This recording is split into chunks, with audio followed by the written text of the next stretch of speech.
कानपुर देहात में हुए कांड को लेकर सपा सुप्रीमो अखिलेश यादव द्वारा बनाई गई कमेटी में शामिल सपा से देव्यापुर विधानसभा विधायक प्रदीप यादव को आज पुलिस ने कानपुर देहात जाने से रोक दिया। पुलिस द्वारा रोके जाने से नाराज विधायक नेशनल हाईवे पर धरने पर बैठ गए, जिसके बाद औरैया पुलिस ने सपा विधायक को अपनी अभिरक्षा में लेकर एसपी कार्यालय पहुंचाया।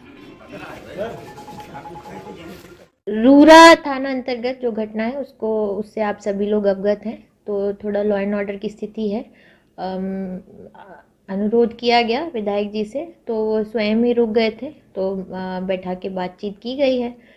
इसके अतिरिक्त और कोई मामला नहीं है। विधायक जी का कहना है कि वो शांतिपूर्वक अकेले जा रहे थे, पुलिस के द्वारा रोका गया, वो हाईवे पे ही बैठ गए, जिसके चलते पुलिस उनको उठाकर यहाँ ले आई। बैठने वाली कोई बात नहीं थी, उनका कहना था कि जाने दें वरना बैठ जाते हैं, तो समझाया गया तो वो अपने आप आ गए।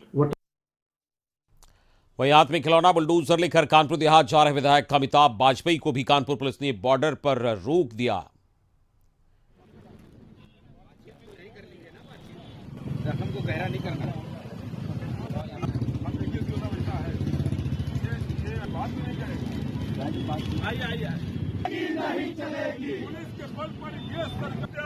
और इस वक्त हमारे साथ उत्तर प्रदेश के ब्यूरो चीफ आकाश द्विवेदी फोन लाइन पर जुड़े हैं इस पूरी खबर पर।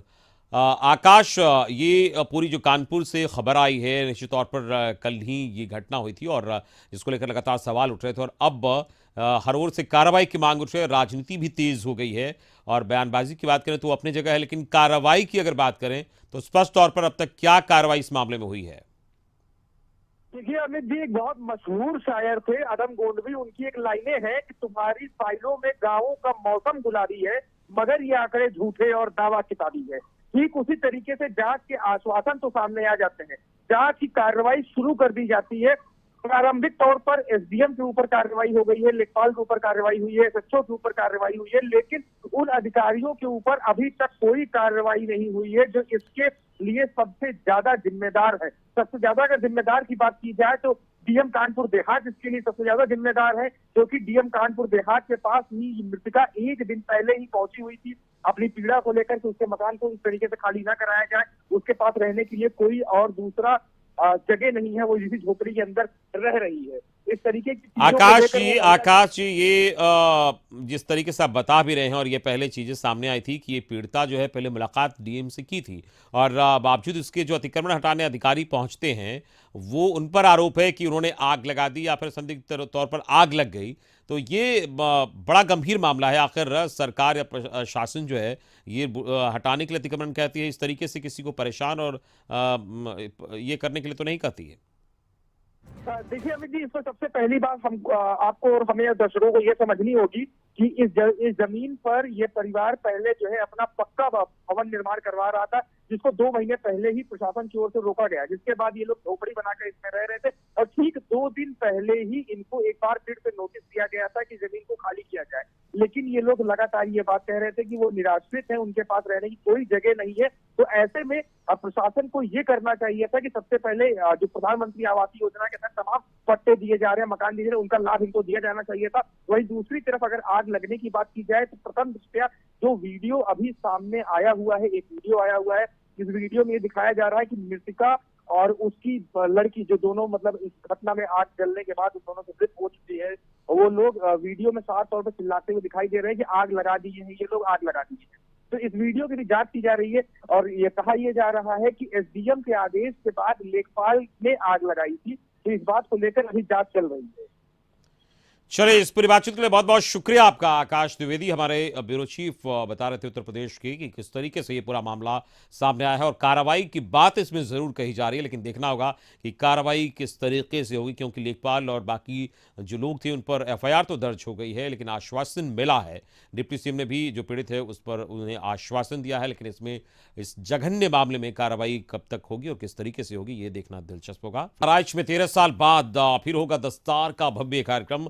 दुनिया भर से मुस्लिम धर्मगुरु वहां बहराइच जाएंगे और जमीयत उलेमा हिंद के राष्ट्रीय अध्यक्ष सैयद असद महमूद मदनी कार्यक्रम में मुख्य अतिथि के रूप में हिस्सा लेंगे और हफ्तों से तैयारियों में लोग लगे हैं। पंडालों को दुल्हन की तरह सजाया गया और पूरे मदरसे को चमकाने में जिम्मेदार लोग लगे हुए हैं। इस कार्यक्रम को और भव्य बनाने की कोशिश हो रही है।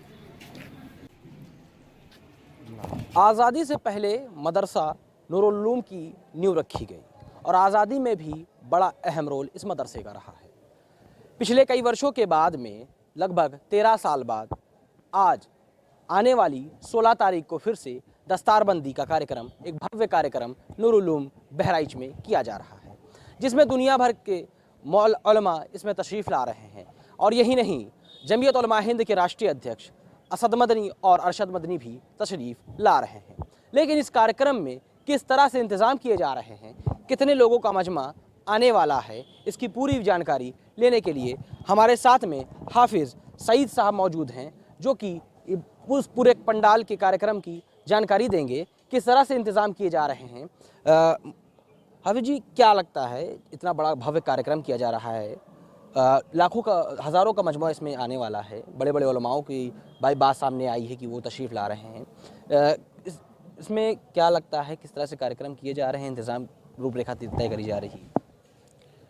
बिस्मिल्लाहिर्रहमानिर्रहीम। ये प्रोग्राम तकरीबन 12 साल के बाद जलसा दस्तारबंदी हमारे यहाँ हो रहा है और इस प्रोग्राम की तैयारी 4 महीने पहले से शुरू हो गई है। जिस दिन से इस प्रोग्राम की तारीख़ पड़ी है उस दिन से हमारे लोगों के अंदर जोश व खरोश का माहौल देखा जा रहा है। और जब इस प्रोग्राम की तारीख़ पड़ी और इस प्रोग्राम का चर्चा हुआ तो काफ़ी दूर दूर से लोगों की आमद का सिलसिला इंशाअल्लाह आना शुरू होगा। जिस सब के खाने का, रहने का सारा इंतज़ाम जामिया की तरफ से हो रहा है।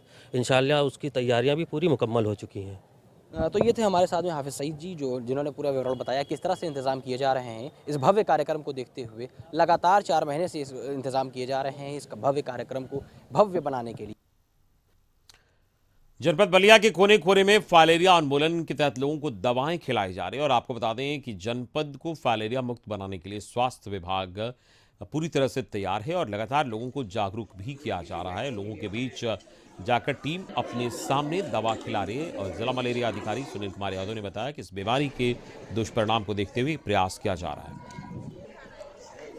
ये कार्यक्रम पूरे जनपद में चल रहा है। हमारे सभी जो प्लानिंग यूनिट्स हैं 18, इसमें 17 ब्लॉक की और अर्बन बलिया लेके सभी ब्लॉकों में सभी प्लानिंग यूनिट में चल रहा है। इसमें हमारे स्वास्थ्य कार्यकर्ताओं की टीमें घर घर जाकर अपने सामने लोगों को दवा खिलाएंगी।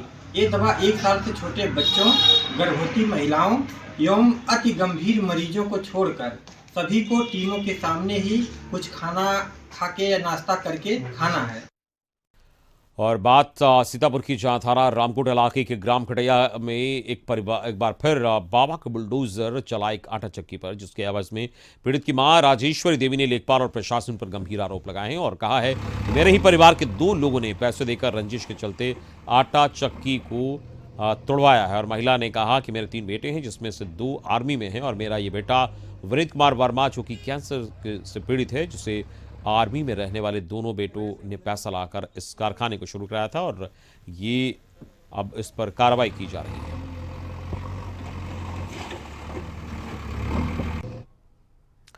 खबर लक्सर से, जहां आज सुबह कई किसानों के द्वारा सहकारी विकास गन्ना समिति कार्यालय के बाहर हंगामे को अंजाम दिया गया। दरअसल प्रबंधन द्वारा किसानों को आवंटित होने वाली गन्ना पर्चियों में धांधली का आरोप लगाया जा रहा है और गन्ना समिति पर हंगामा और इसका विरोध करने वाले किसानों के मुताबिक चहेतों को मन मुताबिक गन्ना पर्ची आवंटन किया जा रहा है। किसानों के द्वारा अपना विरोध जाहिर करते हुए उच्च स्तरीय जांच कर दोषियों के विरुद्ध कानूनी कार्रवाई की मांग की है।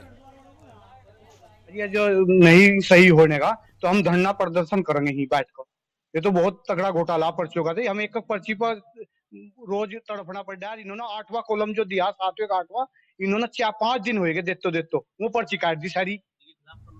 कानूनी लखीमपुर खीरी जिले में उस वक्त सनसनी फैल गई जब जमीनी विवाद के चलते एक युवक ने अपने नाबालिग सगी भतीजे को धारदार हथियार से मौत के घाट उतार दिया तो वहीं परिवार के अन्य सदस्यों को घायल कर दिया। दरअसल घटना जिले के पलिया कोतवाली क्षेत्र की मोहल्ला सिंघिया का बताया जा रहा है और जहां पर मोहल्ला निवासी हसमत अली का अपने भाई इब्राहिम और कालिया उर्फ बनने से जमीनी विवाद चल रहा था। वहीं जमीनी विवाद ने उस वक्त भयानक रूप ले लिया जब इब्राहिम और कालिया ने धारदार हथियार से अपने नाबालिग भतीजे की हत्या कर दी। मामला ये जमीन जायदाद का है। ये पीछे जमीन बेची होगी, भाई ने अपने मिलकर सबने अपना अपना हिस्सा बेचा। उसी के लिए उसी में वो कह रहा मैं ये जमीन बेचने नहीं दूंगा और बेचने नहीं दूंगा तो इसकी वजह से ये लफड़ा। क्या नाम है दोनों भाइयों के? एक का नाम अब्दुल रहीम है, उसका क्या नाम भूल गया।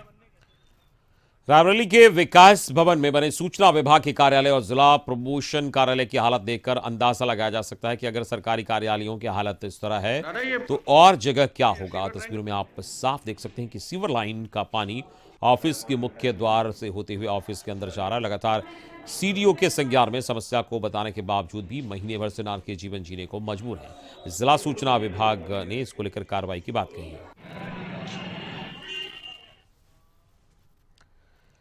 कानपुर देहात महोत्सव में डीएम ने डांस किया है। डीएम का डांस जनपद में चर्चा का विषय बन गया। लोगों ने इससे वीडियो बनाकर वायरल कर दिया। स्टेज पर जमकर थिरकी डीएम नेहा जैन। महोत्सव के आखिरी दिन डीएम नेहा जैन ने डांस किया स्टेज पर।